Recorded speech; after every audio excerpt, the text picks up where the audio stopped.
வாங்க நம்ம black and white பொரியல் பண்ணலாம். ஜீரகம், சோம்பு போட்டு தாளிச்சிட்டு பச்சை மிளகா, வெங்காயம், கருவேப்பிலை எல்லாத்தையும் போட்டு நல்லா வதக்கிப்போம். இப்போது முள்ளங்கியை போட்டு அதுவும் வதக்கிப்போம். நல்லா முள்ளங்கியில் கொஞ்சம் கரம் மசாலா மட்டும் ஆட் பண்ணிப்போம். உப்பு ஆட் பண்ணிக்கலாம். மூடி வைக்கலாம். அதில் தண்ணியெல்லாம் எதுவுமே ஆட் பண்ண வேண்டாம். ஏன்னா முள்ளங்கிலே கொஞ்சம் நல்லா நீர் இருக்கும். அதனால் அதை அப்படியே வதக்கிட்டு இப்போது சன்னா போடுவோம். பிளாக் சன்னாவை அந்த ஒயிட் முள்ளங்கிக்கும் இந்த பிளாக் சன்னாவுக்கும் காம்பினேஷன் ரொம்ப நல்லாயிருக்கும். டேஸ்ட்டு ரொம்பவே சூப்பராக இருக்கும். ட்ரை பண்ணி பாருங்கள். இது நல்லா கொஞ்சம் வதங்கின பண்ண செம்மையாக இருக்கும். இதில் அந்த இஞ்சி பூண்டு டேஸ்ட்டு, தேங்காய் டேஸ்ட்டு, கரம் மசாலா இதெல்லாம் சேர்ந்துட்டனால முள்ளங்கியோட வாசனையே இருக்காது. ரொம்ப நல்லாயிருக்கும்.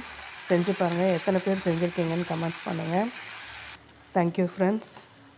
லைக் பண்ணுங்கள், ஷேர் பண்ணுங்கள், சப்ஸ்கிரைப் பண்ணுங்கள். நீங்களும் ட்ரை பண்ணுங்கள். எப்படி இருந்ததுன்னு சொல்லுங்கள். Thank you so much.